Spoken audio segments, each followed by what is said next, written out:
అందరికీ కావాల్సినవి అందరికీ అవసరం అయ్యేవి. కాంప్లికేటెడ్గా అస్సలు చేయదలుచుకోవట్లేదు.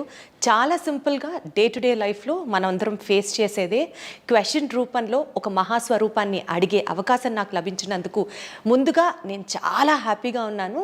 ఆ దేవుడికి 100 సార్లు కాదు 1,00,000 సార్లు థ్యాంక్స్ అని చెప్పుకుంటూ ఈరోజు ఈ ఇంటర్వ్యూలో నాకు అవకాశం కల్పించిన వారు, అలాగే మీరందరూ ఎంతగానో ఆయన వైపు చూసి ఆయన చూపు ఉంటే చాలు జీవితం అంతా ధన్యం అని భావించేటువంటి ఒక మహోన్నతమైన వ్యక్తి, సోమనాథ్ జ్యోతిర్లింగానికి సంబంధించిన ఆ విశిష్టత కూడా తెలుసుకునే ప్రయత్నం చేస్తూ ఇంటర్వ్యూని ముందుకు తీసుకెళ్దాం. నాతో ఉన్నారు art of living founder Gurudev Shri Shri Ravishankar గారు. మాట్లాడదాం ఆయనతో. గురుజీ, చాలా సంతోషంగా ఉంది. ఇన్ఫ్యాక్ట్ పూర్వజన్మ సుకృతంలా భావిస్తున్నాను మిమ్మల్ని ఇలా కలవడం, మీ ముందర కూర్చొని మిమ్మల్ని ఇంటర్వ్యూ చేయడం. Thank you so much for giving me this opportunity. Thank you Guruji. జనరల్గా లైఫ్ స్టైల్ రిలేటెడ్ పాయింట్స్ కొన్ని మిమ్మల్ని అడుగుదాం అనుకుంటున్నాను, సో దట్ జనాల్లో నేను ఉన్నాను, నాకు కూడా అన్ని డౌట్స్కి ఆన్సర్స్ వస్తాయని అనుకుంటున్నాను. చాలా టార్గెట్స్ పెట్టుకుంటూ ఉంటాం లైఫ్లో, మనం ఇది అచీవ్ చేయాలి, ఈ గోల్ రీచ్ అవ్వాలి అని. ఈ ప్రాసెస్లో కొన్నిసార్లు వాటిని మనం అచీవ్ చేశాక కూడా ఏదో ఒక డిస్సాటిస్ఫాక్షన్, ఏదో ఒక చిన్న వెలితి. అసలు ట్రూ హ్యాపీనెస్ని మనం ఎక్కడ సంపాదించుకుంటాం, దాన్ని ఎలా టేస్ట్ చేస్తాం, ఎలా ఉంటుంది హ్యాపీనెస్ అంటే? చూడండి, అందరికీ తెలుసు హ్యాపీనెస్ అంటే ఏమని.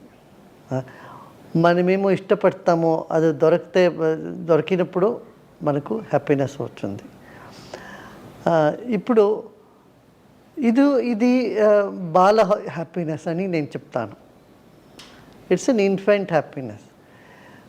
పెద్దోళ్ళు అయిన తర్వాత ఎప్పుడు మేము అందరూ వేరే వాళ్ళకు ఇస్తామో, ఏమైనా ఇచ్చేప్పుడు మనకు హ్యాపీనెస్ వస్తుంది. అందరూ హ్యాపీనెస్లో మన హ్యాపీనెస్ కనుక్కునేది అది ఇంకా శ్రేష్టమైన హ్యాపీనెస్. మన ఆత్మములు మన లోపల వెళ్ళి మన ధ్యానములో కూర్చుంటే అప్పుడు ఒక సంతోషము దొరుకుతుంది కదా, అదే నిజమైన హ్యాపీనెస్ అని నేను చెప్తాను. నిజమైన సంతోషం, ఆనందం. ఇన్స్టాగ్రామ్ ఓపెన్ చేసినప్పటి నుంచి ఈ డిజిటల్ ఎరాలో, ఫేస్బుక్లో ఎక్కడ చూస్తే అక్కడ కొటేషన్స్, లివ్ ద మూమెంట్ అంటూ ఉంటారు. లోపల బోలెడు స్ట్రెస్, ఇది అచీవ్ చేయాలి, అది టార్గెట్స్ రీచ్ అవ్వాలి అని. ఈ టెన్షన్స్ మధ్యలో how to live in the moment Guruji? ఎట్లా అంటే ఇప్పుడు చూడండి, మీ టార్గెట్ పెట్టుకోవాలి. మన ఈ టార్గెట్ పైన ఫీవరిష్ అవ్వకూడదు. ఇప్పుడు మేము హైదరాబాద్ని బెంగళూరు వెళ్తాము అనుకున్నాము, ఒక టార్గెట్. దాంట్లో ఏం చేస్తాము, కార్లో బస్లో ట్రైన్లో కూర్చొని వెళ్తాము. All the way if you keep thinking I'm go to Bengaluru, you will not reach Bengaluru, ఇంకెక్కడో వెళ్ళేస్తారు. దానికి ఫీవరిష్నెస్ వద్దు. అంటే దీన్నే మనం సరెండర్ చేసి ఫెయిత్ పెట్టుకుంటే అన్నీ జరుగుతుంది అని ఫెయిత్ పెట్టుకోవాలి. ఎప్పుడు అన్సర్టనిటీ ఉంటుంది కదా, దొరకదే, ఏమవుతుందో ఏమి ఆలేదో అని ఒక సంశయం ఉండే అప్పుడు మన లోపల ఆ కాన్ఫిడెన్స్ లేకపోతే మన అచీవ్మెంట్లో కూడా అచీవ్ చేస్తే కూడా దాంట్లో మనకు లాభం ఉండదు. Correct. This is where most people are failing అని అర్థమవుతుంది. Guruji, one thing to be very honest, ఈ రోజుల్లో బ్రాండ్ పిచ్చి లేకుండా ఎవరున్నారు చెప్పండి? లగ్జరీ కార్స్, పెద్ద పెద్ద buildings, branded clothes, branded watches, అన్నీ బ్రాండ్. ఇది ఒక జనరేషన్ ముందు మేమందరూ అట్లా అనుకున్నాము. ఇప్పుడు జనరేషన్ జీ ఉన్నారు కదా, వాళ్ళకి అది బ్రాండ్ ఏమవుదు. వాళ్ళు ఇంకా చాలా ముందు వెళ్ళారు. వాళ్ళు ఏం చెప్తారంటే ఎన్వైరన్మెంటల్ మనం ఏం చేయాలి, ఇదన్నీ ఏమి అని వాళ్ళకి చాలా వివేకం ఉంది. ఇది చాలా ఆశ్చర్యమైన పని. అందరికీ అలాంటి ఆలోచన ఉంటే బాగుండు. ఒకవేళ మిలీనియన్ జనరేషన్ వాళ్ళకి ఈ బ్రాండ్ సొసైటల్ ప్రెషర్స్తో తట్టుమిట్టాడుతున్న వాళ్ళకి ఏం చెప్తారు గురూజీ మీరు? How to come out of it? అట్లా no need to come out of it, but don't be feverish about it. చూడండి, ఇప్పుడు ఒక 20-30 years బ్యాక్ బయట వెళ్ళాలంటే అది ఒక పెద్ద విషయం. ఇప్పుడు అది అట్లా లేదు కదా, ఇప్పుడు అందరూ వెళ్ళిస్తారు అక్కడ correct. So take it very easy. దేశం, take it easy. Nice nice, thank you Guruji. Guruji, one more point. Toxic రిలేషన్షిప్స్లో రెండు రకాల ప్రజలు. ఒకళ్ళు టాక్సిక్ రిలేషన్షిప్ని ఫేస్ చేస్తూ ఆ రిలేషన్ని కంటిన్యూ చేస్తూ ఉన్న వాళ్ళకి let go of the pain ఎలా అన్నది one side of the story. Toxic రిలేషన్లో ఉంటూ బయటకు వచ్చేయాలి అని ఉంటుంది పాపం, కానీ మళ్ళీ సొసైటల్ ప్రెషర్, ఫినాన్షియల్ ప్రెషర్, పిల్లల వల్ల బయటకు వస్తే ఒక్కళ్ళమే ఉండగలమా అన్నది రెండు different side of the story. So ఈ రెండింటిని మీరు ఏం చెప్తారు Guruji? How to stay and let go the pain and how to be single and still face the society. ఈ రెండు సిచ్యుయేషన్లో కూడా ధ్యానం చేయాలి. ధ్యానం చేస్తే ఎప్పుడు ఏం చేసేది అని సరిగా మన యోచనలు వస్తుంది. అప్పుడు సో ఏ సిచ్యువేషన్లో ఉన్నా ధ్యానం విల్ హెల్ప్. ధ్యానం చాలా ఆవశ్యకం. ధ్యానం చేస్తే మేము రియాక్షన్ చేయడు, ఎవరు రియాక్షన్ చేయరు. యాక్ట్ యోచన చేసి వివేకపూర్వంగా యాక్ట్ చేస్తాము. దానికి ధ్యానము, ప్రాణాయామము, సుదర్శన క్రియ చేయాలి. సుదర్శన క్రియ చేస్తే అవన్నీ పెయిన్ అని బయట వచ్చేస్తాము. ఎట్లా గురుజీ సుదర్శన క్రియ చేస్తే మెంటల్ పీస్ ఎలా సాధ్యం? సుదర్శన క్రియ చేస్తే పెయిన్ ఎట్లా తట్టుకునే శక్తి వస్తుంది? అది అయింది, అట్లా అవుతా ఉంది. సో సుదర్శన క్రియ is the solution, one stop solution. One stop solution. Nice nice. ఒక పాయింట్ గురుజీ, ఇప్పుడు మనల్ని ఎవరన్నా హర్ట్ చేస్తారు, ఓకే, వాళ్ళు మనల్ని బాధ పెడుతున్నారని తెలిసి కూడా మనము స్టిల్ వాళ్ళని ఫర్గివ్ ఎలా చేస్తాం? స్టిల్ వాళ్ళని ఎలా లవ్ చేయాలి అని అంటారు. How do we love and how do we forgive them after we know they are hurting us? See, nobody can hurt you if you are not open to it. Oh. You have to be strong. If someone hurts you, it is out of their ignorance or out of their jealousy or other negative feelings. అందుకే stress అయిపోతుంది, ఎవరికి కూడా ఆ situation ఉంటుంది. ఇప్పుడు మీరు చూడండి, see, you must have hurt somebody unknowingly, and if they hold on to it, you don't like it కదా. మీరేం చెప్తారు? అదే వదిలేసి ముందు వెళ్ళప్పా, అది ఏమో చెప్పాను, అందరూ తప్పు చేసేదే అని మనము ఫిలాసఫీ మాట్లాడతాం కదా. ఆ ఫిలాసఫీ మనం కూడా అప్లై చేయాలి. గురుజీ, ఇప్పుడు జెన్ జీకి సంబంధించి ఇందాక మీరు ఒక ప్రస్తావన తీసుకొచ్చారు, వాళ్ళు చాలా ఎన్విరాన్మెంట్ అవేర్నెస్గా ఉన్నారు అనేసి. But the other side of the story ఏంటంటే ఈ ఫెయిల్యూర్స్, లవ్ రిజెక్షన్, అసలు ఒక కష్టాన్ని వాళ్ళు ఫేస్ చేయలేకపోతున్నారు. సో ఎస్పెషల్లీ టీనేజ్లో ఈ మధ్య ఈ పేషెన్స్ లేదు, వాళ్ళతో పేషెన్స్ లేదు. దానికి మేము కోర్స్ చేసాము వాళ్ళందరికీ. ఆ పేషెన్స్ ఎట్లా వచ్చేది, ఎట్లా ఇంట్యూటివ్ పవర్ మా దగ్గర ఉందే, అదని ఎట్లా పెరగాలి, ఇదన్నీ ప్రోగ్రామే చేసాం మేము వాళ్ళ కోసం. అది చాలా బెనిఫిట్ అయింది వాళ్ళని. ఎందుకంటే పేషెన్స్ లేకపోతే వాళ్ళు ఏమో అచీవ్ చేయరు కదా. పేషెన్స్ డెవలప్ చేసుకోవాలి ప్రతి ఒక్కళ్ళం అంటున్నారు మీరు, నాకు అర్థమవుతుంది. గురుజీ, చాలా ఆనెస్ట్ క్వశ్చన్.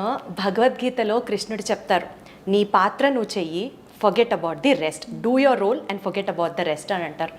సపోజ్ ఇప్పుడు మనము ఒక మంచి ఇల్లు కట్టుకోవాలి అని ఒక టార్గెట్ పెట్టుకున్నాం. ఇల్లు బాగా కట్టాలంటే మొదటి ఇటుక దగ్గర నుంచి ఇలా ఉండాలి, అలా ఉండాలి అని చాలా ప్లాన్ చేస్తాం. నీ ఇల్లు నువ్వు కట్టేసావు కదా, ఫర్గెట్ అబౌట్ ద రెస్ట్ అని అంటే అంత ఈజీగా మనం ఎట్లా వదిలేస్తాం Guruji? How to forget about the result? మనం చేసేదే బాగా రావాలి. ఫర్గెట్ అని చెప్పలేదు. వాళ్ళు ఏం చెప్పారంటే, నువ్వు అధికారం లేదు దాంట్లో, నువ్వు చేయండి, నువ్వు యూ గివ్ 100%. ఏమవుతుందో ఏం చేసేకావుతుందో అది మీరు చేయండి అని, అదర్ ఫలం ఏం వస్తుందో దానిపైన మీకు అధికారం లేదు అని చెప్తారు. అది కరెక్టే, అది కదా. ఇప్పుడు మీరు 100% మీరు ఇచ్చి ఒక పని చేస్తారు, అది అవుతుంది. Sometimes it doesn't happen. దాంట్లో మీ ఇది లేదు కదా. ఈజీగా ఎలా యాక్సెప్ట్ చేయాలి దాన్ని? ఈజీగా కష్టంగా అక్సెప్ట్ చేయాలి. ఇప్పుడు ఏం చేసేది? మీరేమో ఒక పార్టీ పెట్టారు, బయట వానం వచ్చేస్తుంది, ఏం చేస్తారు మీరు? మీ చేతిలో లేదు కదా అది. అదే వాళ్ళు చెప్పండి. గురుజీ, యాక్చువల్గా నాకు శివుడు అంటే చాలా చాలా ఇష్టం, చాలా ఇష్టం శివుడు అంటే. సో నాకు నిన్న మన సోమనాథ్ గురులింగానికి, శివలింగానికి సంబంధించి ఒక స్టోరీ చేశాను ఐ డ్రీమ్కి వెళ్ళినప్పుడు. సో జ్యోతిర్లింగాలలో ఒక లింగాన్ని నేను దగ్గర నుంచి చూస్తున్నాను, నాకు ఈ అవకాశం వచ్చింది అన్నది వచ్చినప్పుడు నాకు ఎలా అనిపించిందంటే, ప్రతిసారి శివయ్యకి I love you Shivayya, I love you Shivayya అని చెప్పుకుంటా. శివుడి దగ్గర నుంచి కూడా I love you too, so you come to me and you have my darshan అని అనిపించింది. సో నిన్న జరిగినటువంటి అంటే సోమనాథ్ శివలింగానికి సంబంధించి ఆ స్టోరీని మీరు చెప్తే ఎక్స్పీరియన్స్ వినాలనుకుంటున్నాను, మీ ద్వారా చెప్పండి. చూడండి, శివుడు అన్ని జగాలో ఉన్నాడు. వాడు జ్యోతి స్వరూపంగా ఉన్నాడు. ఎనర్జీ అంటే శివుడు అంటే ఎనర్జీ. ఇప్పుడు అది ఒక్కొక్క స్థానంలో అది ఒక ప్రతిబింబమై మనకు కనిపిస్తుంది. సంవత్సరం తర్వాత ఆ లింగం మనం అందరికీ దర్శనం చేసేదానికి దొరికింది. అది ఒక పెద్ద విషయం కదా. ఇప్పుడు 500 years తర్వాత రామ మందిరం అయింది. అట్లే ఇది ఒక సహస్ర సంవత్సరం తర్వాత మనకు దొరికింది. అది ఒక పెద్ద విషయం అనుకున్నాను. Thank you Guruji. ఒక చిన్న ర్యాపిడ్ ఫైర్ మీ పర్మిషన్తో అడగచ్చా? ఫస్ట్ క్వశ్చన్, ఒక పుస్తకం ప్రతి ఒక్కళ్ళు చదవాల్సింది అని అంటే ఏం చెప్తారు? జీవనము. పుస్తకమే జీవనమా Guruji? One habit can change your life, if so what is that? Patience. Morning meditation or evening meditation, which is preferred? Any time meditation. Guruji, 10 minutes meditation చేయాలంటే కూడా జనం బోర్ అని అంటారు కదా, అప్పుడు మీరు ఏం చెప్తారు? మీరు సత్వ యాప్ ఉంది మనది, దీంట్లో కూడా QR కోడ్ ఇస్తాము. అదే ఫ్రీ యాప్ అండి, అందరూ డౌన్లోడ్ చేయవచ్చు. దాంట్లో నేను చాలా షార్ట్ మెడిటేషన్స్ అన్నీ నేను గైడెడ్ మెడిటేషన్ పెట్టాము. తెలుగులో కూడా ఉంది. అది మీరు యాప్ పెట్టుకుంటే సరాసంగా ఈజీగా సులభంగా అవుతుంది మెడిటేషన్. సో 10 minutes మెడిటేషన్ చేయాలని వాళ్ళకి కూడా ఈజీ మెడిటేషన్ ఉంది, గుర్తుంచుకోండి. ఈజీ మెడిటేషన్ ఉంది, సత్వ యాప్. సత్వ యాప్. ఓకే గురుజీ, స్పిరిచువల్గా ఉండడం అని అంటే ఒక సెట్ ఆఫ్ ప్రిన్సిపల్స్ ఉంటాయి. అలా ఉండడంతో పాటు నెట్ఫ్లిక్స్ సిరీస్ని ఎంజాయ్ చేస్తూ మోడర్న్ మనిషిలా కూడా ఉండొచ్చు అన్నది కొంతమంది అంటారు. Spirituality is like you have to get detached from your daily life అన్నది కొంతమంది అంటారు. What is Guruji's take on this? No, spirituality encompasses everything. Oh. It's just giving joy to everybody and being in joy. Being enjoyed also is spirituality. Thank you so much Guruji for giving me this opportunity. Thank you so much. ఈ conversation తర్వాత నాకు అర్థమైంది ఏంటంటే చాలా simple. Stress ఉందా, సుదర్శన క్రియ చేయండి. Concentration కుదరట్లేదా, meditation చేయండి. పొద్దున సాయంత్రమా, ఎప్పుడైనా పర్వాలేదు. ఇలా లైఫ్కి చాలా సింపుల్ స్టెప్సే ఉంటాయి. అనవసరంగా ఎక్కువ ఆలోచించేసి మనమే ఓవర్ కాంప్లికేట్ చేసుకుంటూ ఉంటాం.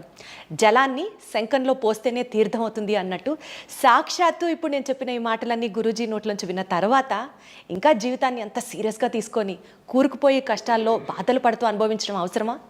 Join the art of living and have a beautiful journey ahead. Thank you so much.